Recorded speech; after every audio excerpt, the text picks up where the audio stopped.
Pak Kainang sudah kawin, aku kan bila sudah kawin hanya bemasak gitu kan. Itu kan gambarannya itu ketika sebelum kawin itu tadi gitu.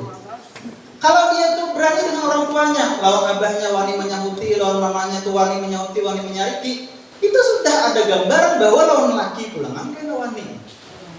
Kan mudah ya. Kita tuh kan sebelum nikah itu harus memata-matai. Itu yang dilakukan Sayyidati Khadijah kepada Nabi, mengutus Maisarah untuk menemani perjalanan Nabi supaya tahu Nabi ini kayak apa di perjalanan dagang tuh. Oh, akhlaknya kayak apa, oh ininya kayak apa, oh ini. Kan Maisarah diutus Khadijah untuk memata-matai supaya tahu. Imbahnya dikisahkan, yakin Sayyidati Khadijah bahwa inilah yang pantas untuk dijadikan pasangan gitu kan. Ya, nah melihati bahasa sapu belak-belak dihambin tadi gitu ya. Apakah hanya memasak apakah katanya memasak gitu kan ya. Pernahkah hanya menjawab dengan orang tuanya, berani dengan orang tuanya, itu gambaran ketika kita memata-matai calon pasangan kita. Jangan hanya melihat muka aja.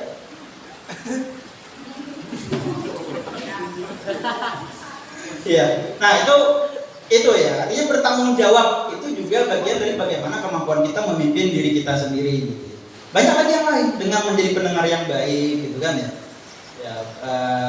Perempuan sudah memberikan separuh hatinya kepada laki-laki yang mampu mendengarkannya dengan sepenuh hati. Perempuan itu tidak perlu laki-laki yang pandai menasihati, tapi dia perlu laki-laki yang bisa mendengarkan keluh kesahnya dengan sepenuh hati.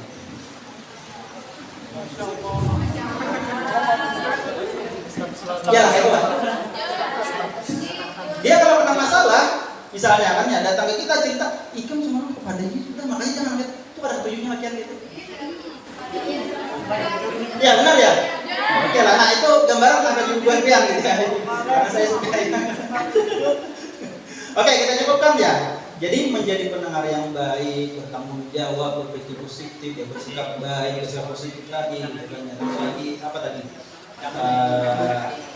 dan lain-lain gitu ya. Apa yang sudah kita bahas tadi, itulah beberapa langkah untuk kita bisa memimpin diri kita sendiri. Oke, selesai konsep pertama ya. 1, 2 ini konsep pertama, yaitu memimpin diri sendiri. Oke. Kita lanjut atau gimana ya? Waktunya sekitar 4 menit lagi. Lanjut ya? Oke, kita masuk ke konsep selanjutnya. Nah, ini tadi yang kita bahas. Baru masuk ke konsep pemimpin dan kepemimpinan. Kalau tadi siapa pemimpin itu diri kita, lalu bagaimana kita memimpin diri kita? Lanjut ke pemimpin dan kepemimpinan. Apa perbedaan pemimpin dan kepemimpinan? Pemimpin orangnya, kepemimpinan prosesnya, ya oke. Saya suka kalau ngisinya tuh di forum ini kan yang sudah jadi lah seperti itu gitu kan. Kalau di UKM itu kan biasanya memproses dari nol gitu ya. Yang belum pernah organisasi jadi berorganisasi gitu kan ya. Itu kan prosesnya mulai nol. Ya. Kalau yang sudah ada di pengurus Dema dan Sema ini, nah jadi sudah ya loh. Makanya urusan yang ini paham sudah ya lah. Ya lah. Kenapa jadi ngaling unggut ya? Kalau tadi tahun nih kan. Oke. Nah benar ya bahwa pemimpin itu adalah orangnya dan kepemimpinan itu adalah prosesnya. Dan pertanyaan selanjutnya, kepemimpinan apa artinya? Kepemimpinan adalah maka tadi sudah yang ini kalau sudah jadi pengurus Dema sama semua kan sudah khatam gitu ya lah. Nah, kepemimpinan adalah apa? Mempengaruhi orang lain ya. Oke, ada lagi? Apakah itu yang dimaksud kepemimpinan? Cukup mempengaruhi orang lain? Apa? Tahap-tahap proses untuk mencapai tujuan. Oke. Ada proses, ada tujuan. Proses tujuan mempengaruhi. Ada lagi?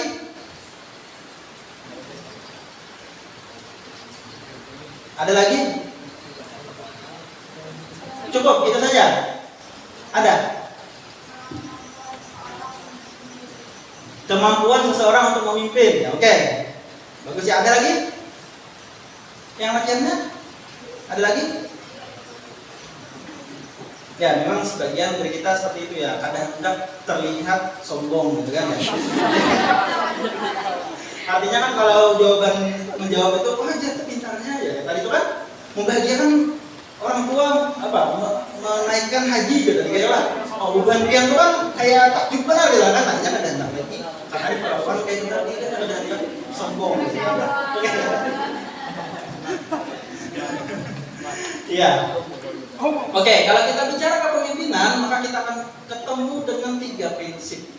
Ketika tiga prinsip ini terpenuhi, maka itu adalah proses kepemimpinan. Ingat, kepemimpinan itu adalah proses tadi. Oke. Yang pertama, di bagian bawah ya, kelihatan ya. Memengaruhi orang lain. Memengaruhi orang lain. Karena ejaan yang sekarang itu P-nya itu mesti hilang. Jadi memengaruhi orang lain. Kalau di dalam proses itu ada proses memengaruhi orang lain, maka satu prinsip kepemimpinan sudah ada. Oke, yang kedua, bekerja sama. Memengaruhi orang lain untuk mau bekerja sama. Bagaimana memengaruhi orang lain supaya mau bekerja sama? Prinsip yang kedua adalah kerjasama. Ketika memengaruhi orang lain dan orang lain itu mau bekerja sama, karena kemampuan kita memengaruhi tadi, maka 2 prinsip dalam kepemimpinan sudah terpenuhi. Ya, baru yang ketiga yang pendapat yang tadi mencapai tujuan. Memengaruhi orang lain untuk mau bekerja sama dalam mencapai tujuan. Tujuannya umum, bisa tujuan bersama, bisa tujuan si pemimpinnya. Misalnya kita memimpin perusahaan gitu ya. Berarti kemampuan memengaruhi orang lain dengan berbagai cara gitu ya, dengan memberikan gaji, dengan memberikan motivasi dan sebagainya, untuk mau bekerja sama dalam mencapai tujuan si pemimpinnya, karena perusahaan milik pemimpinnya. Kalau dalam organisasi berarti tujuan bersama. Oke ya, jadi ada proses memengaruhi orang lain untuk mau bekerja sama dalam mencapai tujuan. Oke, nah memengaruhi itu bagaimana gitu? Memengaruhi itu kan banyak caranya gitu. Jadi kalau kita bicara memengaruhi, misalnya mengaruhi itu kalau dalam psikologi kan kita kenal misalnya ada stimulus, ada reinforcement positif, ada reinforcement negatif, ya baru respon gitu kan ya. Setelah respon juga ada reinforcement positif, juga ada reinforcement negatif gitu. Reinforcement itu kan penguatan. Ya, penguatan gitu ya. Jadi ada stimulus ya, dorongan-dorongan, terus ada penguatan, ada penguatan positif, ada penguatan negatif gitu ya. Ada orang yang mau kita suruh karena dia takut sama kita. Ada pemimpin yang menakutkan. Ya, ada orang yang mau mengikuti kita apa yang kita perintahkan karena dia memiliki rasa hormat kepada kita. Bukan karena diperintah, bukan karena takut, tapi karena dia menghormati kita. Ya, kada turun aku naik, kada turun rapat misalnya kan. Kada turun lawan si ketua misalnya. Nah kan berarti kan ada rasa hormat sama ketua. Karena ketika misalnya besok rapat, dilihat ketua kada ada kita, maka kita kada nyaman ya. Lawan si ketua itu berarti kan rasa hormat. Itu juga memengaruhi. Makanya ada tipe-tipe kepemimpinan itu, salah satunya adalah tipe kepemimpinan karismatik gitu. Orang mengikuti dia karena dia berkarisma. Orang menuruti dia, orang mengikuti apa yang dia lakukan, apa yang dia inginkan karena dia memiliki karisma. Kan ada gitu kan ya. Nah kayak Pian nih kan, Katuju mengikuti artis-artis biasanya ya. Kalau wah ini kan artis Korea ya, kalau dulu kan artis India gitu kan. Ya karena karismanya lalu berusaha membuat diri kita itu mengikuti. Artinya dia mempengaruhi kita. Sama dengannya gitu kan ya.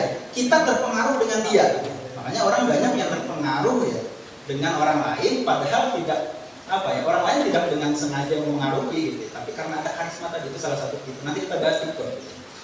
Nah banyak lagi yang misalnya ada karena ancaman. Orang misalnya Pian turun terus rapat karena ada ancaman. Ancamannya apa? Bila ada turun rapat 3 kali misalnya diambil misalnya kan. Ya. Kan ancaman gitu ya. Akhirnya Pian turun terus rapat ya karena ancaman itu. Jelas reinforcement negatif ini kan ya karena disukai banyak orang, apalagi di dalam organisasinya kan bagi Pian. Ya kalau banyak ancaman, sampai sama kalian. Ya, maka yang perlu dilakukan adalah penguatan yang positif. Dengan apa misalnya? Oh, dengan motivasi gitu. Oh, dengan rasa ekspektasi kepada dirinya, sehingga itu bisa membuat dia memiliki reputasi yang baik yang harus dia wujudkan gitu kan. Misalnya ada dalam forum.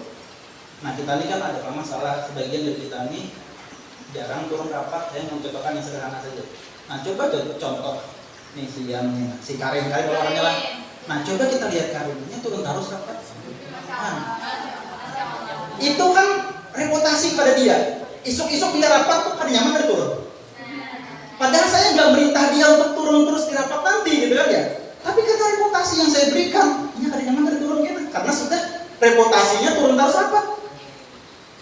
Itu kan mempengaruhi juga. Ya, nah jadi banyak cara untuk bagaimana mempengaruhi orang tanpa nyuruh-nyuruh gitu. Tanpa nunjuk-nunjuk, tanpa ancaman, tanpa marah, dan